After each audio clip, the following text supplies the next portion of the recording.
Hey guys, it's Paul, combat veteran, MMA fighter, YouTuber, and today we are checking out episode 6 of If the Emperor Had a Text-to-Speech Device. This one's called The High Lords of Terra.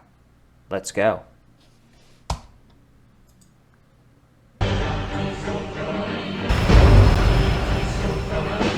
Alright, well, Brother Alfabusa hates the Ultramarine, so curious to see where this goes. Honorable Battle Brother, did you hear the news? Indeed I did, Honorable Battle Brother. We have received a mission from Holy Terra itself. That is right, Honorable Battle Brother. Yeah, these guys are lame. It is our time once again to prove ourselves as Ultramarines. And with pride and honor, we shall succeed, and we will never fail our sacred duties. After all, the greatest of them all! Yeah, okay, I could see why the Emperor was really annoyed by these guys. Yeah.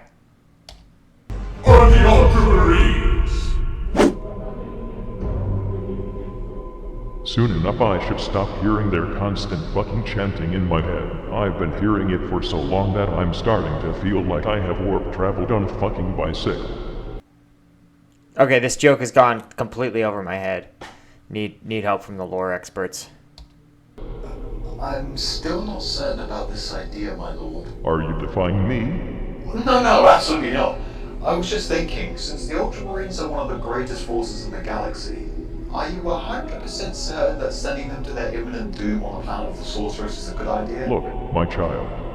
I know you are fucking stupid, but I am your father, and you should never argue against your father, because he always knows best. Okay, I do think the custodians were literally built to be the Emperor's, council. So, though this guy seems like he's more of a simp at this point. Isn't that right? Of course! That's a good custodes. Your intelligence is growing remarkably fast, just like your father's. Oh, well, thank you. Wait, his father's? Okay, also there's a bunch of custodian lore that doesn't make any sense, right? I thought custodians were pulled from, noble houses of Terra, not... Okay. But they are handcrafted by the Emperor. It's just confusing to me. Dad. No problem, son.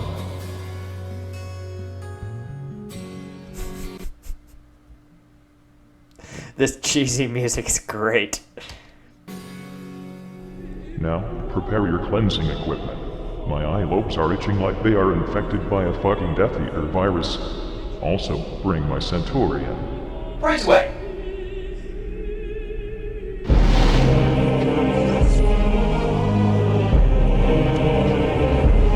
I love how there's one artist depiction of the High Lords of Terra that literally everyone uses.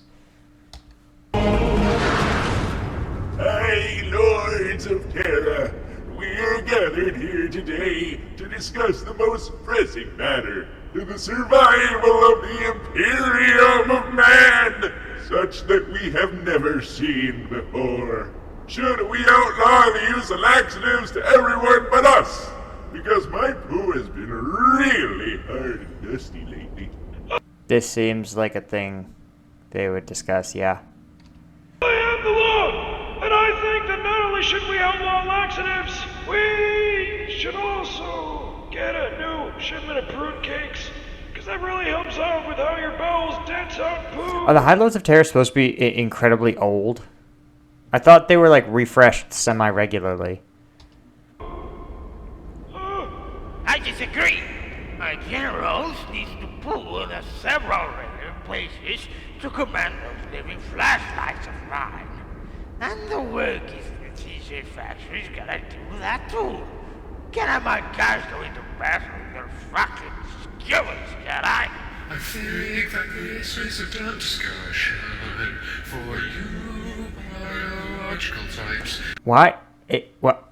Is the AdMech representative singing?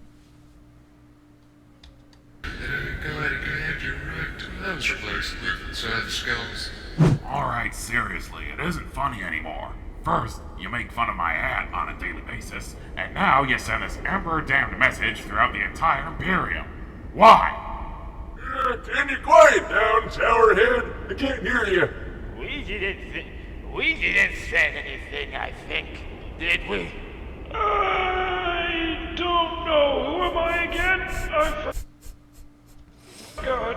Well, if you didn't send the message, who did? Someone is obviously being very mean. Oh, stop Mean to the Inquisition. Nice. your whining, Decius. Can't you see that we're having a very important discussion about who here? This must be the 20,000th time you've had that discussion. 2,374. Time to be exact. Okay, the singing AdMech is just, it's too weird. Back in my day, people didn't count with numbers.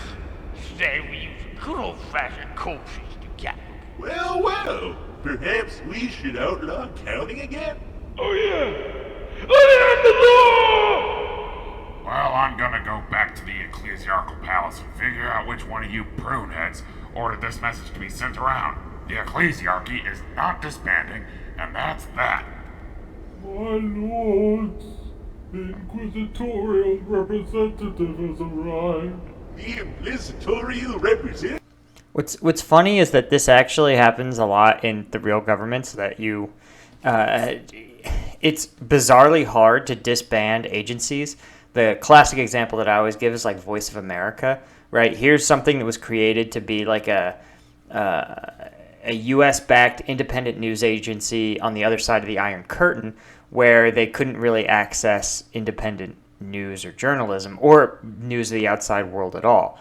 So after the Cold War, it doesn't really make much sense to still have it, especially with the dawn of the internet. And yet we still fund it. And literally, no joke, my channel gets more views than Voice of America. That's how few people are listening to that thing. But once you have an agency, it's like impossible to disband them, right? They have too much political clout. So this is actually sort of like, incidentally, like an actual reflection of how that would go, right? Everybody has their old friend, the Ecclesiarchy. No one wants to see him go. The Ecclesiarchy's pretty powerful. The person doing the banning doesn't actually have the forces or the wherewithal to, trigger a civil war. I hate that person. Ah, the Inquisition? Very well. What name does he go by? Lord Inquisitor Fyodor Karamazov, sir. What? Karamazov?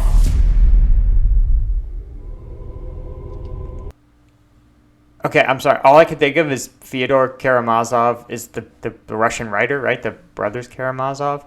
So I'm even more confused than ever before. Really, lore experts, man, whatever you can do for me to help me. I feel thoroughly refreshed now. Chain halberds truly do wonders. I love how he's a rotting corpse, and he's like, oh, I feel so refreshed. My lord, I've been thinking a little.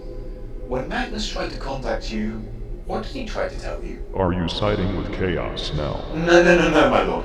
I'm just pondering it. But I'm thinking, let's say that Magnus was actually trying to warn you about Horus's fall. Okay. If that was the case, then Magnus wouldn't have had to send his message to you if Horus hadn't fallen. Yes. And Horus wouldn't have fallen if the chaplain Erebus wouldn't have tempted him to join Chaos. Right. And Erebus wouldn't have kept turning Primarchs to the ways of Chaos unless he hadn't tempted Lorgar over to his side together with the Wordbearer's first company captain, Cor Pharaoh. Correct. So by that logic, wouldn't this all actually be Erebus and Cor Pharaoh's fault? Now you are just talking out of your ass. The debate has not stopped. This is 7 years old now, and this exact debate is still constantly happening in every forum in the Warhammer universe. So nothing has been resolved. As I said earlier, everything is Magnus's fault. Of course, my lord, you're right. I'm sorry. By the way, while you were sending that message to the Ultramarines, did you also tell them to cut Erleman's life support? I'm sorry, my lord. I kind of forgot about that. Do that later, then you should boot. I appreciate that he called him a boot. That's a very Marine Corps thing to say. New guys in the Marine Corps are often referred to as boots. Speaking of which, I need you to explain something to me. What is it, my lord? Why are you the only one ever visiting me?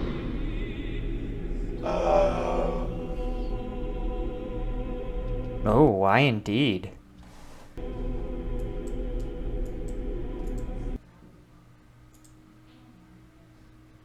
Yeah. Ooh. Ooh. Yeah, I know, right? Like this is actually an important question. I mean, I know why. It's because 7 years ago, animating Flash was hard. But yeah, all right. Well, this has been another good one. I feel like I'm sort of learning about the lore and also having a good time doing it. Though, again, lore experts, I depend on you to help me understand the jokes that go over my head, which I'm sure are numerous. But anyway, be sure to check out the second channel. Check out the other episodes of me reacting to the TTS. And check out the Instagram and the merch store. And I will see you guys next time.